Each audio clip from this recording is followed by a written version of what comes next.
로마서 15장 1절에서 6절에 있는 말씀 제가 봉독해 올리겠습니다. 믿음이 강한 우리는 마땅히 믿음이 약한 자의 약점을 담당하고 자기를 기쁘게 하지 아니할 것이라. 우리 각 사람이 이웃을 기쁘게 하되 선을 이루고 덕을 세우도록 할지니라. 그리스도께서도 자기를 기쁘게 하지 아니하셨나니 기록된 바 주를 비방하는 자들의 비방이 내게 미쳤나이다 함과 같으니라. 무엇이든지 전에 기록된 바는 우리의 교훈을 위하여 기록된 것이니 우리로 하여금 인내로 또는 성경의 위로로 소망을 가지게 함이니라. 이제 인내와 위로의 하나님이 너희로 그리스도 예수를 본받아 서로 뜻이 같게 하여 주사 한 마음과 한 입으로 하나님 곧 우리 주 예수 그리스도의 아버지께 영광을 돌리게 하려 하노라. 아멘. 오늘도 살아계신 하나님 앞에 기쁨과 감사로 나아가는 여러분 되시기 바랍니다. 하나님의 말씀이 선포될 때에 우리의 삶에 놀라운 위로와 또 기쁨과 소망이 되었으면 좋겠습니다. 우리 지난 시간까지 살펴본 로마서 14장은 로마 교회 신자들 가운데 믿음이 강한 자와 약한 자가 있는데 믿음이 강한 자가 또 약한 자가 서로를 배려하고 또 용납하고 서로를 받아들여야 한다라는 내용을 이야기했었습니다.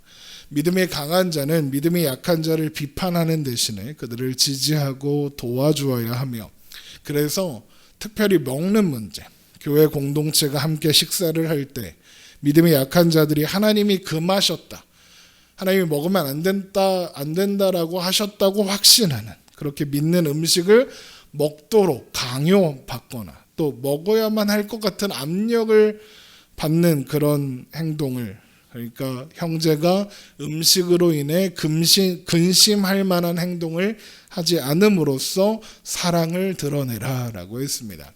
로마서 14장 15절입니다. 만일 음식으로 말미암아 내 형제가 근심하게 되면 이는 내가 사랑으로 행하지 아니함이라. 그리스도께서 대신하여 죽으신 형제를 내 음식으로 망하게 하지 말라라고 했죠. 누군가 별 생각 없이 행한 배려 없는 행동, 그 행동이 믿음이 약한 자에게는 깊은 상처가 되고 아픔이 되고 그렇게 될 수 있기 때문에 그렇습니다. 이것은 단순히 로마 교회 당시에 먹는 것 수준의 것이 아니라 오늘날 우리가 사는 우리들에게는 말 한마디, 어떤 태도, 그런 것들을 포함합니다. 우리가 누누이 확인하는 것처럼 하나님의 크고 놀라운 사랑과 은혜의 수혜자인 우리 모두들, 우리 모든 신자들은 사랑으로 행해야 합니다. 화평을 이루며 해야 하죠. 그런데 사랑이 어떤 겁니까? 나의 자신의 유익과 기쁨을 추구하지 않고 오히려 남의 유익을 추구하는 마음이 사랑이라고 했습니다. 고린도전서 13장 4절, 우리가 잘 아는 사랑장입니다. 사랑은 오래 참고 사랑은 온유하며 사랑은 시기하지 아니하며 사랑은 자랑하지 아니하며 교만하지 아니하며 무례히 행하지 아니하며 자기의 유익을 구하지 아니하며 성내지 아니하며 악한 것을 생각하지 아니하며 불의를 기뻐하지 아니하며 진리와 함께 기뻐하고 모든 것을 참으며 모든 것을 믿으며 모든 것을 바라며 모든 것을 견디느니라. 그래서 믿음이 강한 자는 믿음이 약한 자의 유익을 위해 자기 자신을 기쁘게 하는 일은 내려놓고 믿음이 약한 자의 약점을 기꺼이 담당해 주어야 한다고 하는 겁니다. 로마서 15장 1절입니다. 믿음이 강한 우리는 마땅히 믿음이 약한 자의 약점을 담당하고 자기를 기쁘게 하지 아니할 것이라.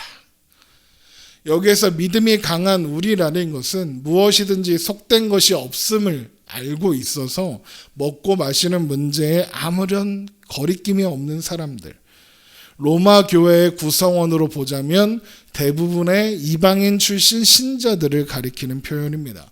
그러면 믿음이 약한 자는 누구겠습니까? 하나님이 금하신 음식이 있다고 믿는 사람들, 그러니까 유대인 출신 신자들이겠죠. 그들을 바울은 믿음이 약한 자다라고 하는 겁니다. 그 이유는 그들의 믿음이 더 이상 효력이 없는 음식을 지키는, 음식의 규례를 지키는 것을 통해서 신앙을 표현해야 한다고 그렇게 생각하고 있기 때문에 그렇습니다.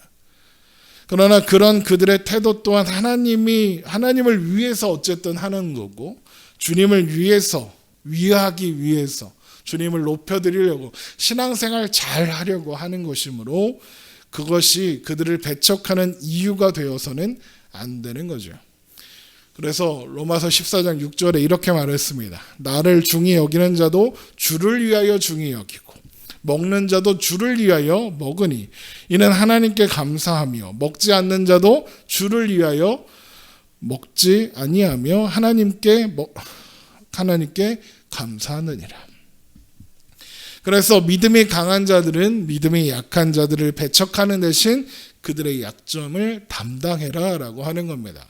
로마서 15장 1절 다시 한번 읽습니다. 믿음이 강한 우리는 마땅히 당연하게 믿음이 약한 자의 약점을 담당하고 자기를 기쁘게 하지 아니할 것이라 라고 했습니다.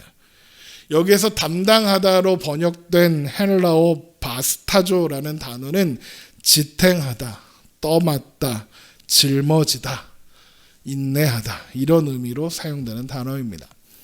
1992년 바르셀로나 올림픽 육상 400m에 데릭 레드몬드라는 선수가 출전했습니다. 뛰어난 실력으로 준결승까지 올라갔고 준결승에서 달리는 중에도 선두권에서 달리고 있었습니다. 그러니까 최소한 동메달은 딸 수 있는 그런 순위에 있었죠.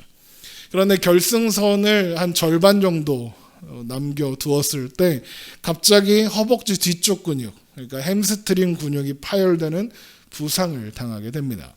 그래서 더 이상 뛸 수 없는 겁니다. 여기 햄스트링에 나가면 못 걷습니다. 그런데 꿈에 그리던 올림픽 무대 아니겠습니까? 그러니까 그냥 거기서 주저앉아 기권할 수는 없었던 거예요. 그래서 다른 한쪽 발에 의지해서 쩔뚝거리며 발을 끌면서 결승선을 향해 가기 시작했습니다. 이미 다른 선수들은 결승선을 통과해서 사실 이 선수가 결승선을 통과하는 건 더 이상 의미가 없습니다. 그런데 계속 포기하지 않고 나아가는 겁니다. 그때 관중석에서 경기를 지켜보던 이 데릭 레드몬드의 아버지 짐 레드몬드라는 사람이 트랙으로 달려내려왔습니다.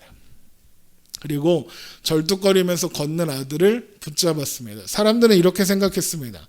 그만해라. 잘했다. 말리려고.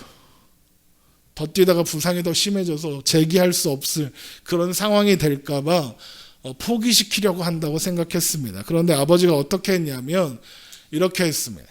이렇게 해서 아들을 부축해서 아들을 계속 달릴 수 있게 해서 결승선을 함께 통과했습니다. 그렇게 아들은 아버지에 기대어 계속해서 달렸고 결국 마지막으로는 결승선을 통과하게 됩니다. 이 장면은 올림픽 역사 내내 그리고 지금까지도 가장 감동적인 올림픽의 한 순간으로 기억되고 있는 그런 순간입니다.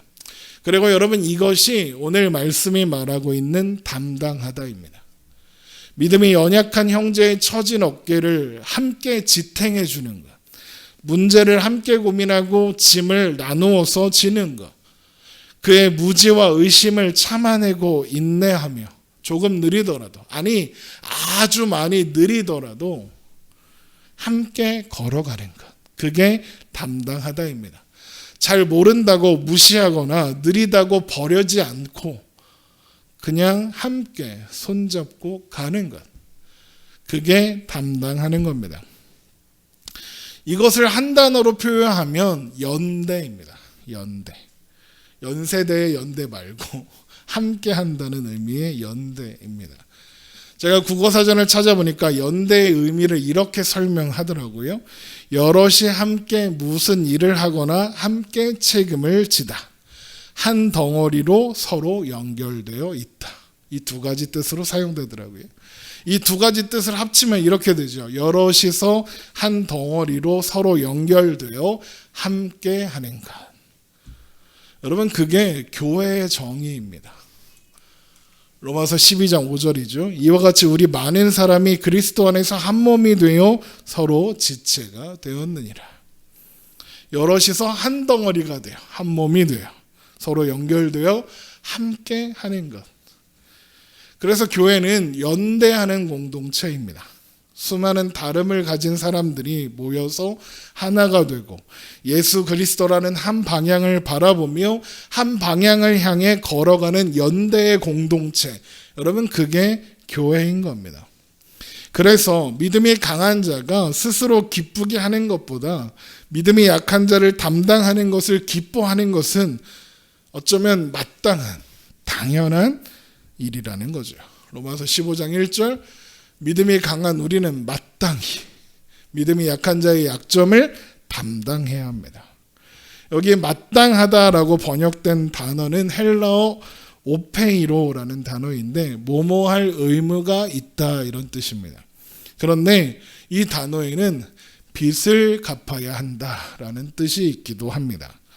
그러니까 믿음이 강한 자는 믿음이 약한 자에게 갚아야 할 빚이 있는 겁니다. 무슨 빚이 있을까요? 우리가 배웠습니다. 바로 사랑의 빚입니다. 로마서 13장 8절, 피차 사랑의 빚 외에는 아무에게도 아무 빚도 지지 말라. 남을 사랑하는 자는 율법을 다 이루었느니라. 여러분, 사랑의 빚이 뭐죠?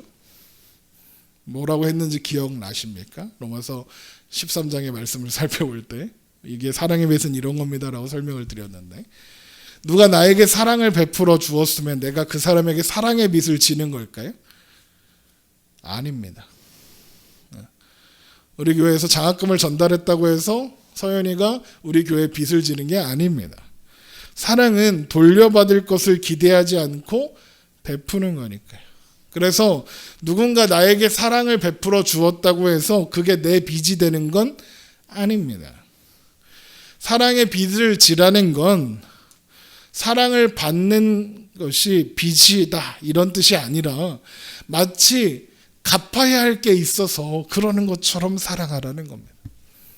원수, 은혜를 모르는 자, 악한 자인데 그래서 내가 사랑을 베푸는데 받아들이지도 못하고 이해하지도 못하고 고마운 줄도 모르는데 그런데 그 사람한테 뭔가 갚아야 할 게 있는 것처럼 사랑하는 것. 그게 사랑의 빚을 지는 겁니다. 최선을 다해서 모든 걸 다 해주면서도 늘 부족하게 느끼는 부모의 마음. 그런 마음으로 사랑하는 겁니다. 우리가 자식한테 뭔 빚을 줬습니까? 여러분의 부모가 여러분한테 빚진 거 없습니다. 여러분이 존재하게 해주지 않았습니까? 그럼에도 불구하고 자꾸 뭘 해줘야 할 것 같은 겁니다. 보살펴줘야 할 것 같은 그런 마음이 사랑의 빛이라는 거예요.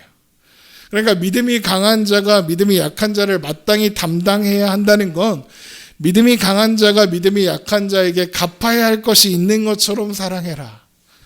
이런 의미인 거죠. 왜 그렇죠? 믿음이 강하다는 사람들이 가지고 있는 그 믿음은 어떻게 생긴 건가요? 그들이 더 똑똑해서? 그들이 더 성경을 잘 알게 되어서 더 특별해서 생긴 건가요? 그렇지 않잖아요. 그들에게 있는 믿음은 하나님이 그들에게 선물로 주신 겁니다. 그들이 바른 믿음, 그래서 무엇이든지 속된 것이 없음을 알고 그래서 먹고 마시는 문제, 어떤 나를 지키는 문제에 거리낌을 느끼지 않는 그런 믿음을 가지게 된 것은 은혜의 결과예요. 믿음이 강하다 하는 그에게 있는 모든 것 중에 받지 않은 게 없어요. 다 하나님이 주신 거예요. 그러니까 그걸 가지고 누굴 뭐라 하고 뭐 할 수 있냐는 거예요. 없죠. 그래서 바울이 이렇게 말해요. 고린도전서 4장 7절. 누가 너를 남달리 구별하였느냐? 내게 있는 것 중에 받지 아니한 것이 무엇이냐? 내가 받았은즉 어찌하여 받지 아니한 것 같이 자랑하느냐? 하나님의 은혜로 받은 걸 가지고 교만하고 또 자랑의 근거로 사용할 수 있겠습니까? 그럴 수 없죠. 그러면 되겠습니까? 안 되죠. 평생을 그 누구보다도 수고해서 사실 자랑할 게 제일 많을 사람은 바울인데 바울이 이렇게 이야기합니다. 고린도전서 15장 10절. 그러나 내가 나 된 것은 하나님의 은혜로 된 것이니 내게 주신 그의 은혜가 헛되지 아니하여 내가 모든 사도보다 더 많이 수고하였으나 내가 한 것이 아니요 오직 나와 함께 하신 하나님의 은혜로라. 사실 자랑할 거 바울만큼 많은 사람이 있겠습니까? 지식으로나 사역적으로나 어디 가서 빠지지 않는 사람입니다. 사도가 여러 명 있지만 그 모든 사도들보다 가장 많은 편지를 썼고 가장 많은 교회를 세웠으며 가장 많은 사람을 전도한 겁니다. 굳이 따지자면 바울은 믿음이 강한 자 중에 끝판왕입니다. 그런데 그런 바울이 뭐라고 합니까? 내가 한 게 아니랍니다. 내가 나의 된 것은 하나님의 은혜로 되었다. 오직 나와 함께 하신 하나님의 은혜다. 그럽니다. 진짜 믿음이 강한 사람이라면 아무거나 먹을 수 있는 자유를 아는 것을 자랑하고 그걸 아직 모르고 받아들이지 못한 사람에게 상처를 주고 그러는 게 아니라 여기까지 가능합니다. 내게 있는 것 중에 받지 않은 것이 하나도 없다. 나의 존재는 머리부터 발끝까지 다 은혜다. 여기로 가야 되는 겁니다. 나의 자격 없음을 아는 사람이 취할 수 있는 태도는 사실 사랑밖에 없습니다. 자신의 자격 없음을 아는 사람들은 형제를, 이웃을 긍휼히 여길 수밖에 없게 되니까요. 왜 그렇습니까? 꼬라지를 부리는 그 사람의 모습이, 뭘 모르는 것 같은 그 사람의 모습이 하나님 앞에선 내 모습인 걸 아니까요. 나는 하나님의 은혜가 아니었으면 저것보다 더 심하게 꼬라지를 부리고 무식한 짓을 했을 걸 아니까요. 형제가 무슨 일을 하든 나보다는 나을 거야. 내가 저 사람이 무슨 짓을 하도 나보다는 나은 사람이야. 자격 없는 사람이 가지는 생각입니다. 그래서 이해하고 용납하고 받아줄 수밖에 없는 거예요. 제가 좋아하는 드라마 중에 도깨비라는 드라마가 있습니다. 어떤 사람들은 그거 뭐 기독교적이지 않고 뭐 그런 거 기독교 신자는 보면 안 되는 드라마다 그러는데 그냥 드라마입니다. 그리고 우리나라 전통 설화를 가지고 상상력을 발휘해. 어쨌든 그런데 그 마지막 회에 삼신할매 역할을 한 사람이 푸드트럭 주인으로 변신을 해서 떡볶이를 팔고 있습니다. 그런데 거기에 중학생 2명이 와서 떡볶이를 먹습니다. 근데 삼신할매가 애들이 이뻐갖고 이렇게 쳐다보니까 삼신할매 왜 봐요? 이렇게 꼬라지를 부리는 장면이 나옵니다. 그랬더니 삼신할매가 아이들에게 이런 말을 합니다. 아가, 그맘때 다 그런 거 알지만 그맘때 꼭 안 그래도 된단다. 그래요. 이게 제가 참 좋아하는 대사입니다. 저는 이게 하나님 음성 같은 거예요. 마음이 요동쳐서 하나님께 꼬라지를 부리고 있는 저에게 하나님이 그러시는 것 같은 거예요. 오상아, 그맘때 다 그런 거 아는데 그맘때 꼭 안 그래도 돼. 여러분, 사춘기를 보내고 있는 자녀를 부모가 왜 참아줍니까? 그 꼬라지 부리는 걸. 그냥 막 화가 나는데 왜 참아줍니까? 꼬라지 부리는 그 자녀를요. 그맘때 다 그런 거 아니까 참아주는. 그래서 크게 엇나가지만 않으면 참아주는 겁니다. 그런 마음으로 꼬라지를 부리는 형제, 무식해 보이는 이웃, 모자라 보이는 그 사람을 용납하고 배려하고 참아주는 겁니다. 왜요? 우리도 그랬으니까요. 우리가 그런 모습이었으니까요. 우리도 그 가정을 살아왔고 또 살아갈 거니까요. 우리는 모든 것에서 자유롭지만 우리는 우리가 받은 은혜로 말미암아 내 기쁨과 내 만족보다 화평을 이루고 덕을 세우는 것이 더 귀한 줄 아는 사람들이니까요. 바울이 이런 말을 해요. 고린도전서 9장 19절입니다. 내가 모든 사람에게서 자유로우나 스스로 모든 사람에게 종이 된 것은 더 많은 사람을 얻고자 함이라. 유대인들에게 내가 유대인같이 된 것은 유대인들을 얻고자 하며 율법 아래 있는 자들에게 내가 율법 아래 있지 아니하나 율법 아래 있는 자 같이 된 것은 율법 아래 있는 자들을 얻고자 하며. 래퍼 같아요. 율법 없는 자에게는 내가 하나님께는 율법 없는 자가 아니요 도리어 그리스도의 율법 아래 있는 자이나 율법 없는 자와 같이 된 것은 율법 없는 자들을 얻고자 함이라. 약한 자들에게 내가 약한 자와 같이 된 것은 약한 자들을 얻고자 하며 내가 여러 사람에게 여러 모습이 된 것은 아무쪼록 몇 사람이라도 구원하고자 함이니 내가 복음을 위하여 모든 것을 행함은 복음에 참여하고자 함이라. 바울이 뭐라 그래요? 유대인들에겐 유대인처럼, 이방인에게는 이방인같이, 약한 자에게는 약한 자처럼 되기로 했다는 거예요. 여러 사람에게 기꺼이 여러 모습으로 다가가고 존재했대요. 왜 그랬대요? 아무쪼록 몇 사람이라도 구원하고자 함이니. 내 유익과 내 기쁨보다, 내 만족보다 그게 더 중요하다는 거예요. 믿음이 없는 자에게 믿음이 생기는 거예요. 믿음이 연약한 자에게 믿음이 강건해져서 온전하게 세워지는 거예요. 선을 이루고 덕을 세우는 게 내 기쁨이고 내 안이고 내 평안보다 더 귀하니까. 여러분, 여러 사람에게 여러 모습이 되는 게 쉬울까요? 아니요. 그거 무척 어려운 일이에요. 속된 말로 쪽팔림을 감수해야 하는 일이에요. 유치원생 자녀랑 그랬죠요 이러고 대화하고 있는데 누가 쳐다보면 기분이 어떻습니까? 창피하죠. 여러 사람에게 여러 모습이 되려면 일단 자존심을 꺾어야 합니다. 그 과정에서 일어나는 민망함이나 오해를 기꺼이 감수해야 합니다. 내가 좋아하는 걸 포기하기도 해야 합니다. 절대 쉬운 일이 아닙니다. 먹는 문제가 아무것도 아닌 줄 알지만 믿음이 약한 자를 위해서 약한 자가 되는 겁니다. 나도 그거 먹으면 안 된다고 생각하는 것처럼 하는 겁니다. 고기가 맛난 줄 알지만 고기 안 먹고 채소만 먹는 겁니다. 술이 땡기지만 술 안 먹는 겁니다. 제가 술이 땡긴다는 건 아니고요. 상관없다는 거 알지만 안 맞는 겁니다. 그게 신자의 아름다운 태도니까요. 사랑으로 행하는 자의 모습이 바로 그런 모습이니까요. 로마서 14장 21절 고기도 먹지 아니하고 포도주도 마시지 아니하고 무엇이든지 내 형제로 거리끼게 하는 일을 아니함이 아름다우니라. 형제에게 죄책감을 주고 상처를 주고 아픔을 주느니 안 먹는 게 덕을 세우는 거고 유익한 일이고 그렇게 하는 게 마땅한 일인 거예요.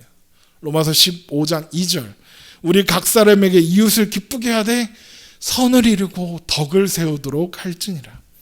왜 그래야 하냐요? 우리가 그런 사랑을 받았으니까요. 로마서 15장 3절 그리스도께서 자기를 기쁘게 하지 아니하셨나니 기록된 바 주를 비방하는 자들의 비방이 내게 미쳤나이다 함과 같으니라. 예수님은 자신을 기쁘게 하기 위해서 이 땅에 오시지 않았습니다. 예수님은 하나님의 영광을 위해 자신의 즐거움을 기꺼이 포기하셨습니다. 하나님을 대적하는 자들이 예수님을 대적하고 멸시하고 학대했습니다. 그런데 주님은 그 멸시를, 그 학대를, 그 조롱을 참으셨습니다. 십자가를 지셨습니다. 십자가에서 내려오라고 조롱하는 그들을 참으셨습니다. 여러분, 예수님께서 십자가에서 내려오려고 하셨으면 못 내려오셨겠습니까? 아니요. 하고자 하셨으면 하실 수 있었습니다. 예수님을 잡으려고 대제사장과 장로들이 보낸 사람들이 가까이 오니까 베드로가 어떻게 합니까? 칼을 빼서 말고라는 사람의 귀를 베어버립니다. 그러니까 예수님이 어떻게 하십니까? 그 떨어진 귀를 받아서 말고의 귀에 다시 붙여주면서 베드로에게 이렇게 말씀하시죠. 이에 예수께서 이르시되 내 칼을 도로 칼집에 꽂으라. 칼을 가지는 자는 다 칼로 망하느니라. 너는 내가 아버지께 구하여 지금 12군단 더 되는 천사를 보내게 할 수 없는 줄로 아느냐. 내가 만일 그렇게 하면 이런 일이 있으리라. 한 성경이 어떻게 이루어지겠느냐 하시더라. 예수님은 마음만 먹으시면 12군단 더 되는 천사를 보내시게 할 수 있습니다. 그런 예수님께서 자신을 잡으러 온 줄 아는 그 사람들을 참으시는 겁니다. 12군단 더 되는 천사들을 보내시게 할 수 있으면서 예수님이 십자가에서 내려오라고 조롱하고 멸시하는 이들을 참으시는 겁니다. 하나님의 아들입니다. 그런데 그냥 참으셨습니다. 왜요? 왜 참으셨나요? 우리를 사랑해서요. 우리를 살리시려고요. 그래서 우리의 죄악으로 인해 우리가 받아야 할 징벌을 대신 감당하시려고요. 이사야 53장 5절입니다. 그가 찔림은 우리의 허물 때문이요 그가 상함은 우리의 죄악 때문이라. 그가 징계를 받음으로 우리는 평화를 누리고 그가 채찍에 맞음으로 우리는 나음을 받았도다. 우리는 다 양 같아서 그릇 행하여 각기 제 길로 갔거늘 여호와께서 우리 모두의 죄악을 그에게 담당시키셨도다. 그래서 주님이 어떻게 하셨습니까? 그 모든 수치와 모욕과 조롱과 멸시를 참으셨습니다.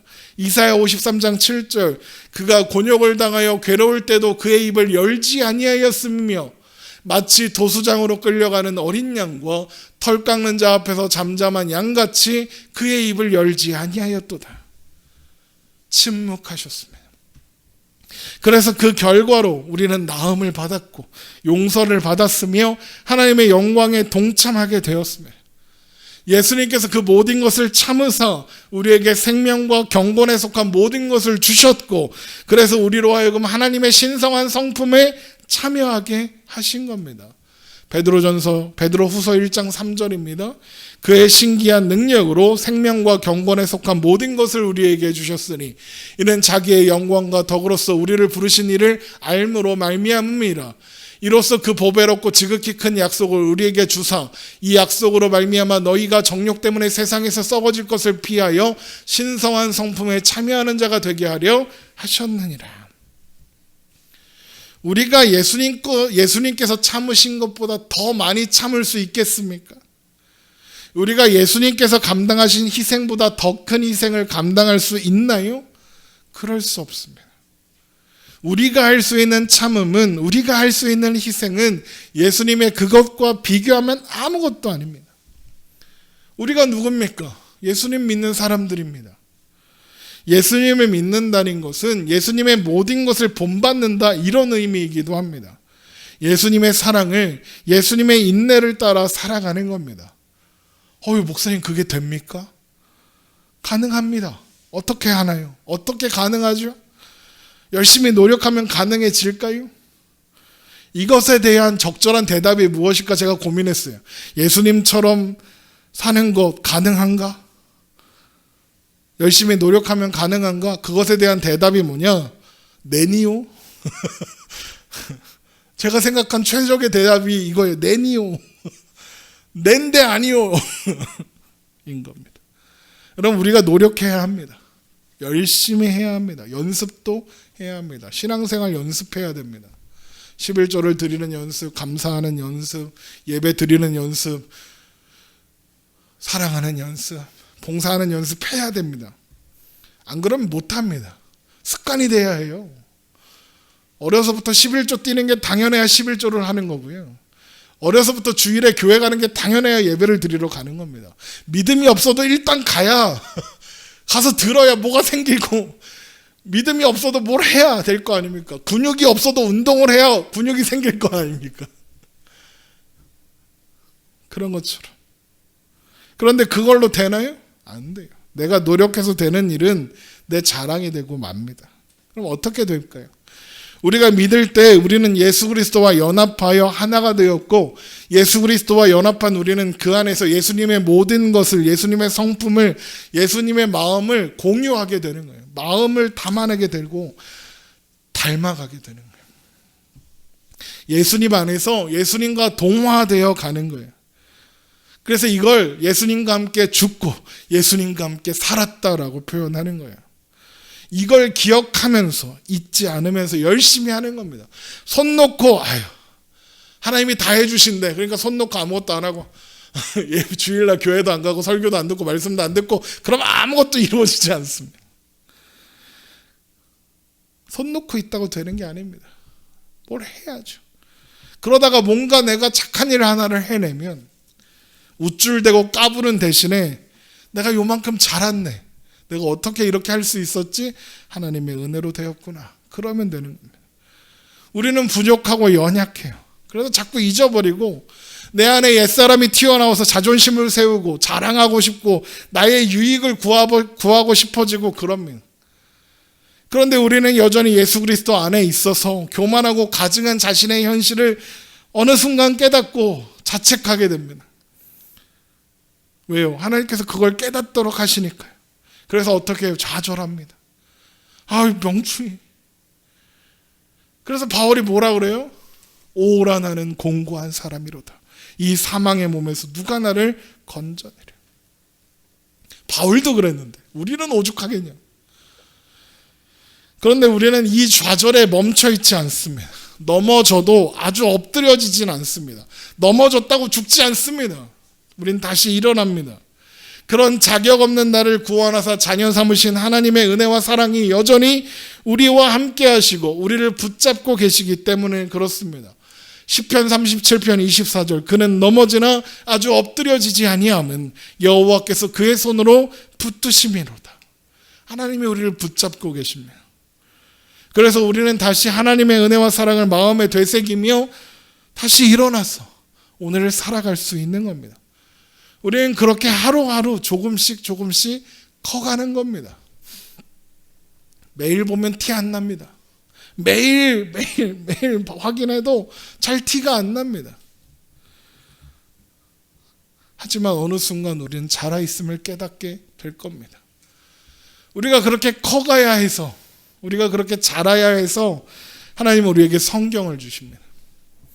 우리가 그렇게 커가는 과정에서 헷갈리지 말라고, 낙심하지 말라고, 우리에게 인내와 위로가 되게 하시려고 하나님이 성경을 주셨습니다.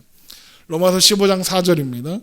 무엇이든지 전에 기록된 바는 우리의 교훈을 위하여 기록된 것이니 우리로 하여금 인내로 또는 성경의 위로로 소망을 가지게 함이니라.